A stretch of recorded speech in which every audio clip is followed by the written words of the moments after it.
everybody. Welcome to this week's episode of Guns Explained. I'm your host, Cameron Porter. We've got a unique episode here for you this week.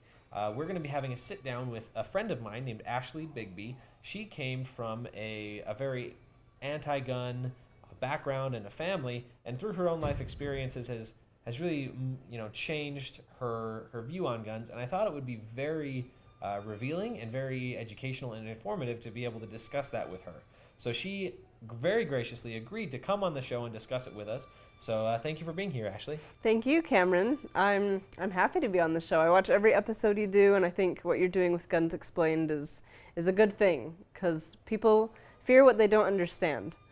And so I think educating people about guns and helping them understand them is just one of the many steps to making people feel comfortable and safe with them. Thank you so much for saying that. That's exactly our philosophy here. And it is. It's a longer, harder road. A lot of times people don't really want to be educated. And even if they do want to be educated, it's still a long process and it takes a lot of time, whereas it's a lot easier to just campaign for specific legislation to be passed and to cut this off or to do this. So thank you. I would like to ask you, so how did you go, what was your journey from the very firmly anti-gun background to where you are now? And where are you now, I guess? Yeah, of course. So I grew up, although in a Republican state, with a very democratic and liberal family, and a very sheltering mother in particular, who wouldn't let anyone babysit us, who wouldn't let us walk to school, who was just very, very sheltering, and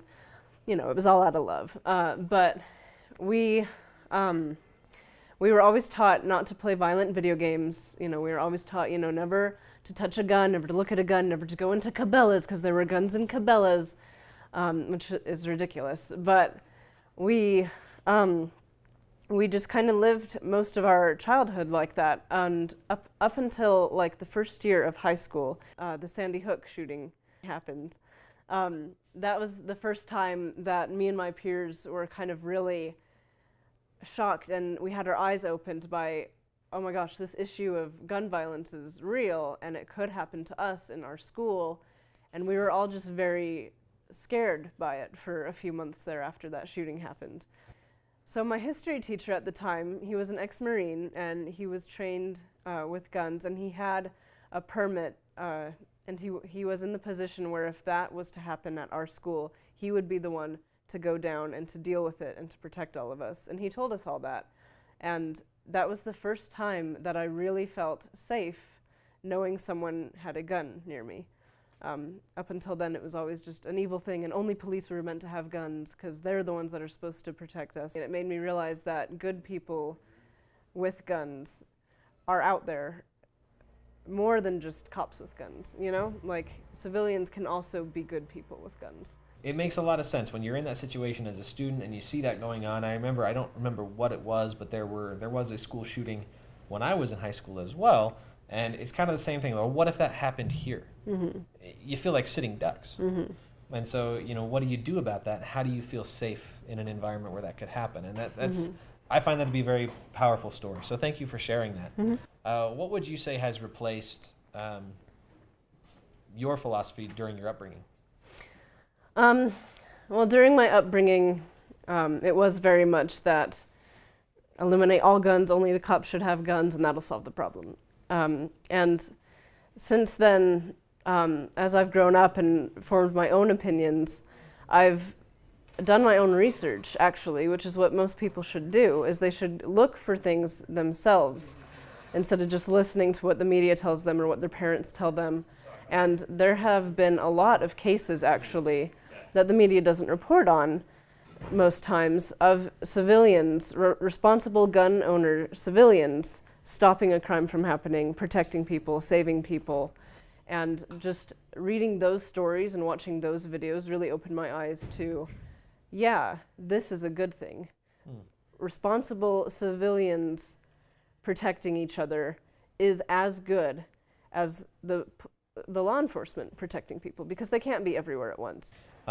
You mentioned to me as we were talking before we started filming, that you feel that education is particularly lacking among women and children. What do you think the solution to that is?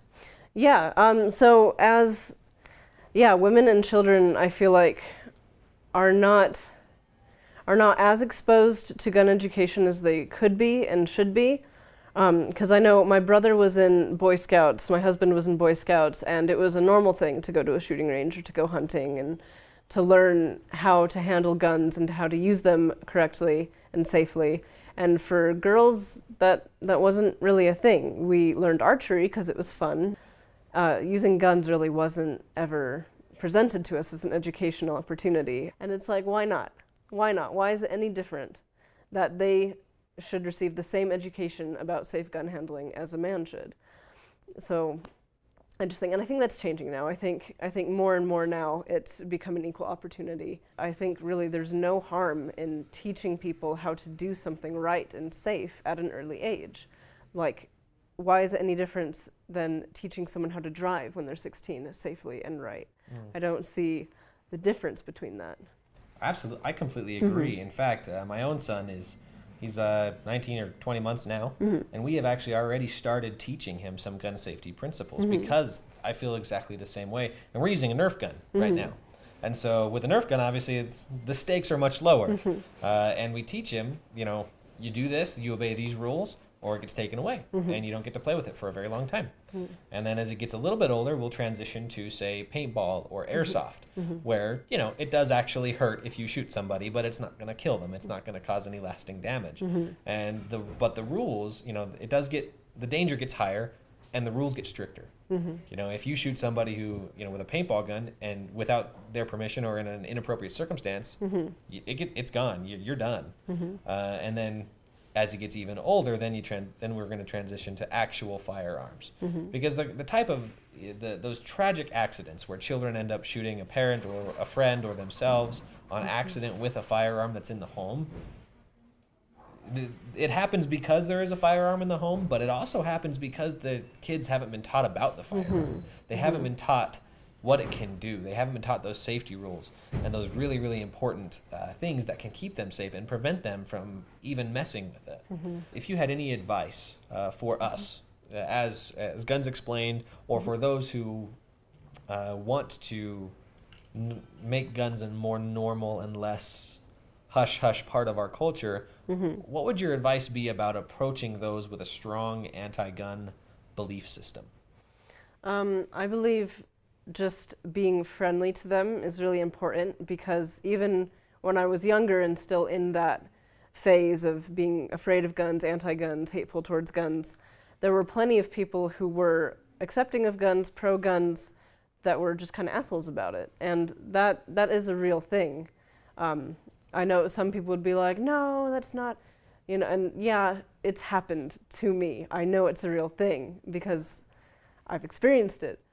So I feel like if you want to educate your friends who may be anti-gun, first just be friendly to them. Know that you are there for them and you care about their safety. That's why you're doing it. Because some people think that pro-gun people care about guns because it's fun, it makes them feel powerful, they love hunting, they love killing animals, like all those crazy, ridiculous things. But if you are that person and you have a friend who is anti-gun, I feel like telling them that it's because you care about safety, and if anything were to happen, you would be there to protect them. I feel like that is the first steps you can take towards making them more accepting of learning more about the guns. That's enlightening, and it's so true. You hear that a lot. You guys only want guns because you feel powerful, or you just think it's fun and it's recreational, and recreation is certainly not more important than people's lives. So there's an obvious thing there. And to focus on the safety aspect, the being able to protect my family. That's the reason I'm so passionate about guns, is I want to be able to protect my family. Well, thank you so much for joining us, Ashley. This has been a fantastic conversation. I do want to give a shout out to our supporters on Patreon. Thank you so much for helping make Guns Explained possible. If you believe in what we're doing and you want us to be able to reach more people, head over to www.patreon.com and search for us. We're just Guns Explained. And for as little as $1 a month, you can contribute to helping us continue to make the series happen. So thanks so much, and we'll catch you next week.